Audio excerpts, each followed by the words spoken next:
¿Qué tal, amigos? Bienvenidos a Harpazo, un programa que detalla todo lo relacionado al arrebatamiento de la iglesia. En nuestro programa anterior hablamos de la definición de lo que es la hermenéutica y la importancia en el estudio de la escatología. La hermenéutica es la ciencia de la interpretación bíblica y la escatología estudia los eventos futuros del porvenir. La escatología de Moisés, que fue importante, la preexílica y la posexílica, las estudiamos en la escatología del Antiguo Testamento. Acuérdense que la escatología de Moisés contenía 3 puntos muy importantes, los cuales son el exilio, el arrepentimiento y la restauración. Él introduce un concepto nuevo que tiene que ver con los últimos días y que en los últimos días Dios restauraría a su pueblo. En la escatología preexílica también se introduce un elemento nuevo, el cual tiene que ver con el día de Jehová. Y el día de Jehová precisamente restaura ese tiempo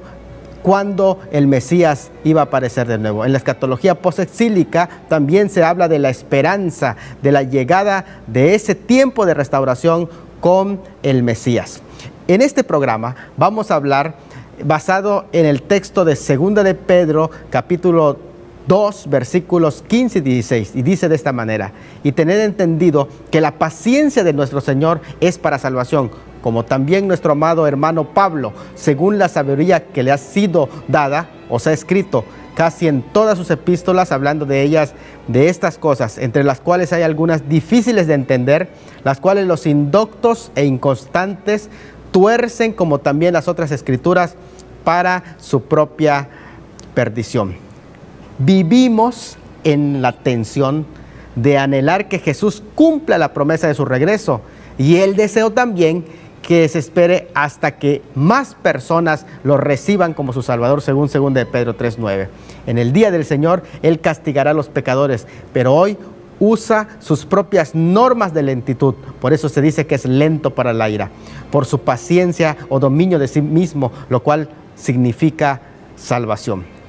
Como también nuestro amado hermano Pablo, según la sabiduría que le ha sido dada, os ha escrito casi en todas sus epístolas. Aquí hay varias notas a rescatar. Primero, se habla aquí de la revelación progresiva recibida por medio de Pablo. Dice el pasaje, nuestro amado hermano Pablo. Segundo, la iluminación progresiva de los primeros cristianos, según la sabiduría que le ha sido dada. Tercero, la inspiración de los escritos de Pablo y otros apóstoles, dice el pasaje, os ha escrito casi en todas sus epístolas, el versículo 15, y como también en otras escrituras, el versículo 16. Cada apóstol trató temas diferentes complementarios, dice la escritura, hablando de ellas, de estas cosas. Y estas cosas se refiere a las cosas de la escatología. La necesidad de la hermenéutica también es mencionada en este pasaje, porque dice, entre las cuales hay algunas difíciles de entender, las cuales los indoctos e inconstantes tuercen. Bueno, vamos a hablar de la revelación progresiva recibida por medio del apóstol Pablo. Dice, según la sabiduría que ha sido dado a Pablo, según dice el versículo 15. La escatología, la segunda venida y en particular el rapto es el tema de la mayoría de las epístolas del apóstol Pablo. En cuanto a escatología del Nuevo Testamento, la revelación progresiva puede entenderse bajo el siguiente bosquejo. Primero, hablando de la escatología de los primeros años de la iglesia, que es la escatología de los evangelios, del año 30 al 50 después de Cristo. Posteriormente seguiría la escatología de Pablo del 53 al 65 y la escatología de Pedro, que seguirían del 60 al 66, y por último, en cuarto lugar, la escatología de Juan del 90 al 96, el tema de Apocalipsis. La segunda venida de Cristo, mencionado en 23 de los 27 libros del Nuevo Testamento. 1 de cada 25 versículos se refieren a ella. En 300 versículos de los 7.950 versículos del Nuevo Testamento se menciona la segunda venida.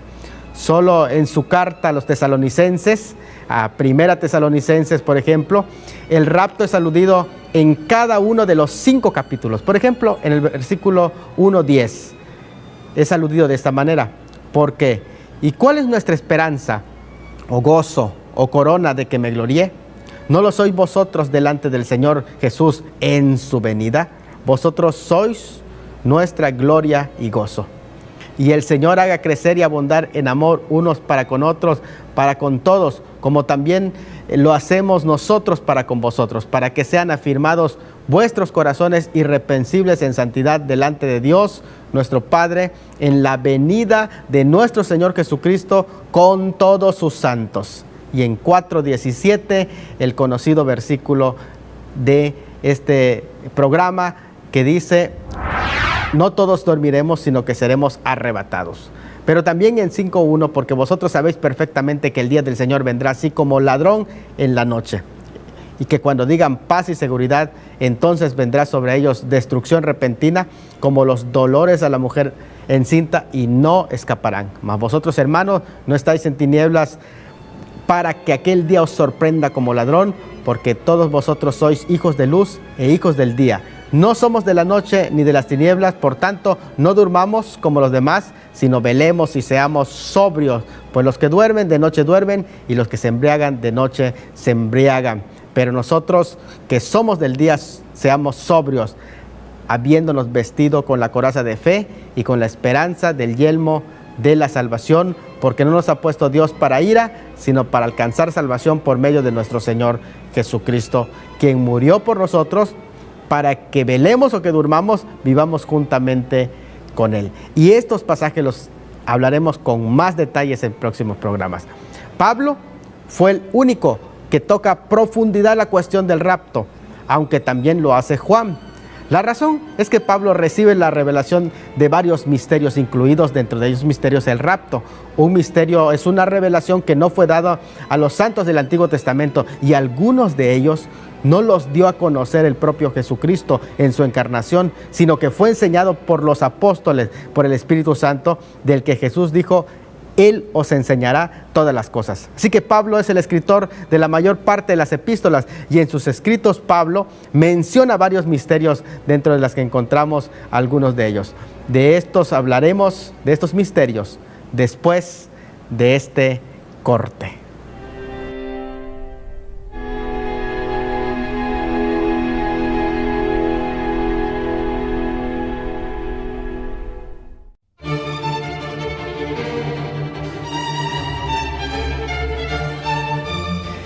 Bienvenidos de nuevo a este bloque. Dejamos pendiente los misterios que Dios le reveló al apóstol Pablo. Dentro de esos misterios se encuentra alguna de esas listas. Misterio del endurecimiento de parte de Israel, según Romanos 11:25. El misterio de que no todos dormiremos, pero que todos seremos transformados, en 1 Corintios 15:51. El misterio de la dispensación de la gracia, según Efesios 3, 2 al 5 y el versículo 9. El misterio de Cristo y su iglesia, según Efesios 5:32. El misterio del evangelio entre los gentiles, según Colosenses 1:26 al 27. El misterio de iniquidad, refiriéndose al anticristo, según Tesalonicenses capítulo 2, versículo 7. El misterio de la fe, en 1 Timoteo 3:9. Y el misterio de la piedad. Misterio es una doctrina no revelada en el Antiguo Testamento. Pero ahora hablemos que no solamente Dios reveló estos acontecimientos a los apóstoles, sino que también los cristianos recibieron una iluminación y una comprensión progresiva sobre los eventos de la parusia o del arrebatamiento de la iglesia también. Por ejemplo, el concepto de los judíos tenían en el tiempo de Cristo es algo muy interesante. Ellos creían que solo existía un día de resurrección general, con la única venida del Mesías, y un concepto sencillo de sistematización de los tiempos en siglo presente y siglo venidero. Siempre existen lapsos de tiempo en la interpretación profética, y a veces 3 fases en un versículo, y puede referirse a varias épocas. Por ejemplo, encontramos Lucas 4:16 al 19, que menciona Isaías 6:1 al 2. Dice: vino a Nazaret, donde se había criado, y en el día de reposo entró en la sinagoga, y conforme a la costumbre se levantó a leer. Y le dio el libro del profeta Isaías, y habiendo abierto el libro, halló en el lugar donde estaba escrito: el Espíritu del Señor está sobre mí, por cuanto me ha ungido para dar buenas nuevas a los pobres. Me ha enviado a sanar a los quebrantados de corazón, a pregonar libertad a los cautivos y vista a los ciegos, y a poner libertad a los oprimidos, a predicar el año agradable del Señor, y ahí Jesús se detiene. Pero en el texto dice, y el Espíritu de Jehová está sobre mí, porque me ungió Jehová, me ha enviado a predicar buenas nuevas a los abatidos, a vendar a los quebrantados de corazón, a publicar libertad a los cautivos y a los presos apertura de cárcel, a proclamar el año de la buena voluntad de Jehová y el día de la venganza de Dios nuestro, el cual Lucas no menciona. Isaías 65 y 66, por ejemplo, no está en forma cronológica, y es algo muy interesante. A veces el mismo pasaje no lo explica, pero el resto de la Biblia sí lo explica. Zacarías 14, por ejemplo, habla de la venida del Señor con sus santos. Daniel 9, 24 al 27 también presenta un espacio. Los judíos no distinguían entre la primera y la segunda venida de Cristo. No lo enseña claramente el Antiguo Testamento. Sin embargo, el cristianismo distingue de los judíos su teología en la venida del Mesías, por distinguir dos etapas, una viniendo como siervo y la otra como rey o hijo de Dios. El concepto escatológico se interpretó a la luz del texto en el que para Dios un día es como 1000 años y 1000 años como un día. Y así, al introducirse con Juan el concepto del milenio en el Apocalipsis, una respuesta a las promesas del reino mesiánico judío y la esperanza escénica. Así que en los primeros siglos la iglesia fue milenarista, pero con el surgimiento de la escuela alegórica y la llegada de Agustín de Hipona, todo cambió y la iglesia se volvió amilenarista, es decir, no creyente en el milenio. Podemos resumir la hermenéutica premilenarista, es decir, de la venida de Cristo, para presentar el milenio de esta manera: interpretar los textos proféticos con el método llamado gramático histórico. Lo práctico para ello es estudiar la forma en que se cumplieron las profecías del Antiguo Testamento. Veamos algunas de ellas. El nacimiento virginal de Cristo. ¿Cómo se cumplió? Literalmente. Su nacimiento en Belén, citado en Miqueas también, se cumplió literalmente. Su peregrinación por el territorio de Neftalí y Zabulón se cumplió literalmente. Su entrada a Jerusalén en un asno se cumplió literalmente. El rompimiento de sus vestidos se cumplió literalmente. La incredulidad acerca de él, profetizado en Isaías, se cumplió literalmente en Juan 12. Su muerte, también citada en Hechos capítulo 8, se cumplió literalmente. Y su resurrección también se cumplió literalmente. ¿Qué diremos de su ascensión? Mencionado en Hechos 2, 33 al 35, también literalmente. Así que cuando uno mira las profecías, se da cuenta que se cumplieron literalmente. El segundo aspecto de la hermenéutica del cumplimiento premilenarista es interpretar profecías con profecías. Primero de Pedro dice de esta manera, que ninguna profecía es de interpretación privada. Esto lo que significa es precisamente que no podemos aislar de todo el contexto general de las Escrituras. Pero hay otro principio muy interesante, que es la ley de doble referencia o doble cumplimiento. Hay pasajes que se cumplieron una vez, pero que tendrán un cumplimiento total y futuro. Pero no solamente esto, distingamos entre aplicar un pasaje e interpretar. Podemos darle muchas aplicaciones a un pasaje, pero la interpretación es exclusiva y única. Entonces, la iglesia también es vista en la hermenéutica dispensacional y premilenial como un misterio en el Antiguo Testamento. ¿Cuándo comenzó realmente la iglesia? Bueno, al analizar algunas frases de Efesios 2, 13 al 20 y 3, 5, nos indica que la iglesia no podría existir en el tiempo anterior a la venida de Cristo. Ahora en Cristo, según el versículo 13, en otro tiempo o dispensación, por la sangre de Cristo, aboliendo en su carne y crear en sí mismo un nuevo hombre mediante la cruz, matando en ella muerte sustituta. Vino el anuncio de las buenas nuevas, porque por medio de él, entrado en un mismo espíritu. ¿Eso qué significa?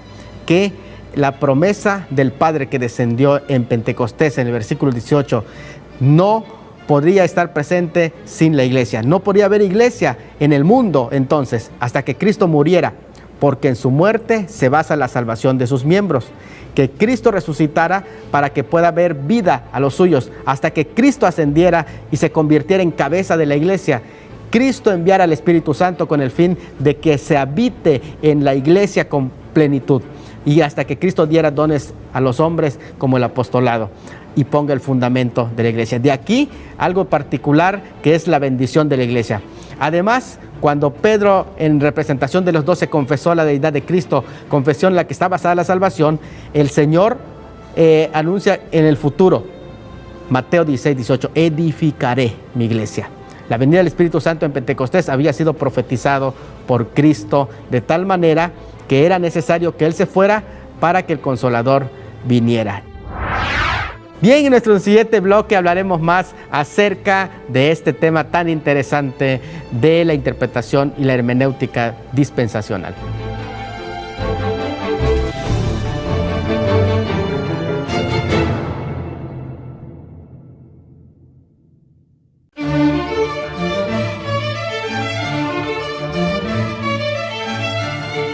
Bien, amigos, estamos hablando de la hermenéutica que se aplica al enseñar el arrebatamiento de la iglesia. La venida del Espíritu Santo entendimos que fue en el día de Pentecostés, y con él había sido profetizado por Cristo esa llegada del Espíritu Santo, y aseguró que era necesario que Él se fuera para que el Consolador viniera, según Juan 16:7. El Espíritu, el día de Pentecostés, vino corporalmente a la comunidad como el cuerpo de Cristo, y distributivamente a todas y cada uno de sus miembros, integrando a los creyentes en una comunidad con poder, edificándolos mutuamente. Lucas no usa el vocablo iglesia en el Evangelio, pero lo utiliza 24 veces en el libro de los Hechos. Así supone que la iglesia no está presente en el libro de los Hechos. Otro de los puntos importantes de la hermenéutica dispensacional es que distingue entre Israel y la iglesia. ¿Cuántas iglesias o cuerpos tiene Cristo? En la naturaleza de la iglesia solo una, pero pueblos tiene dos. Parecería a partir de entonces dos distintas historias, propósitos y mención. La iglesia e Israel son dos pueblos completamente diferentes. Una sinopsis de estos conceptos. Primero, tienen promesas diferentes. Israel tiene promesas terrenales según Éxodo 15:26. La iglesia tiene promesas celestiales según Efesios 1, versículo 3. Tiene simientes diferentes. Israel es la simiente física. La iglesia es la simiente espiritual según Gálatas 3:7. Tienen nacimientos diferentes. Israel celebra su aniversario al pie del monte Sinaí según Éxodo 19:20. La iglesia en el día de Pentecostés. Además, tienen maneras distintas de ser pueblo. Los judíos son pueblo por nacimiento físico, la iglesia por nacimiento espiritual. Tienen nacionalidad distinta. Israel pertenece a esta tierra y el sistema mundial. La iglesia tiene dos ciudadanías, según 1 Pedro 2:11.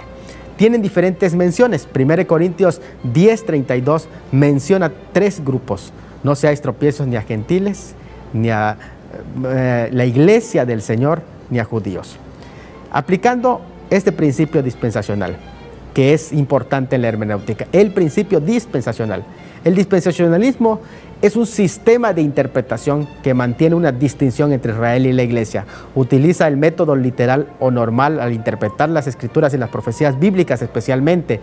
Reconoce que hay en las escrituras distinciones básicas y contempla una revelación progresiva en los propósitos divinos. Es decir, mira la Biblia como la manifestación continua de la revelación de Dios, dada desde varias maneras a través de edades sucesivas. Enseña además que el programa salvífico no es el único programa, sino uno de los medios que Dios usa en su propósito fundamental, que es glorificarse. Mira el propósito principal de Dios como el doxológico, es decir, su gloria, no el soteriológico o la salvación, según Efesios 1:6, versículos 12 y 14. Vamos a dar un resumen de estos 12 pasos que definen 12 acontecimientos finales en el siguiente mapa, una explicación de cómo interpreta el milenarismo el concepto del futuro en 12 pasos. Primero, encontramos en este mapa que estamos ahora viviendo en el tiempo de gracia. El tiempo de gracia es definido como el tiempo de la paciencia de Dios en este momento. Posteriormente, este tiempo va a culminar con el segundo paso, que es el arrebatamiento de la iglesia o juicio bimá, el cual se va a llevar a cabo en las nubes cuando Cristo venga a arrebatar a su iglesia. El tercer paso es arriba la celebración de las bodas del Cordero y abajo los 7 años de tribulación divididos en 3 años y medio de tribulación y 3 años y medio de gran tribulación. El cuarto paso es la segunda venida de Cristo en gloria y con ello culmina lo que se llama la segunda venida o la parusia. Encontramos el número 5, la batalla de Armagedón, que coincide justamente con la venida de Cristo para establecer el número 7, que es el reino milenial mesiánico, el periodo mencionado en Apocalipsis capítulo 20. En octavo lugar tenemos la batalla de Gog y Magog. Esta batalla es la mencionada en Apocalipsis 20, no la de Ezequiel 37, la cual sucede en el periodo de la gran tribulación, o tal vez antes. Encontramos también que posteriormente al milenio viene el juicio final. Este es el paso número 9, el juicio final, el día de la perdición de los hombres impíos que viene al final del milenio. El número 10, destrucción de los cielos y la tierra actuales, será después del juicio final.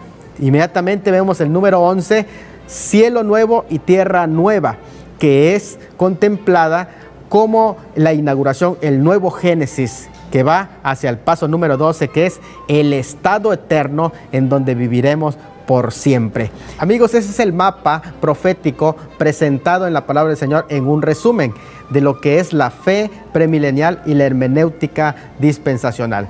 El apóstol Pedro hace alusión a estas cosas mencionadas por el apóstol Pablo en el capítulo 3, versículo 16 de segunda de Pedro. Dice así, casi en todas sus epístolas hablando de ellas, de estas cosas, refiriéndose a las cosas que tienen que ver con las profecías, los cuales los indoctos, y la palabra indoctos se traduce también como ignorantes, qué tremendo, y los inconstantes, y la palabra inconstante quiere decir un lector de pasada, que no profundiza, por eso es importante profundizar, y en nuestros siguientes programas vamos a ir explicando todo este panorama profético, paso a paso y con detalle, especialmente la cronología del arrebatamiento de la iglesia. En nuestro próximo programa hablaremos acerca de Cristo y el arrebatamiento de la iglesia. No se lo pierda porque es un programa con mucho detalle acerca de qué perspectiva tenía el Hijo de Dios acerca del arrebatamiento de la iglesia. Los invitamos a ver nuestro próximo programa. Para ustedes, su amigo Salomón de la Cruz. Esto es Harpazo.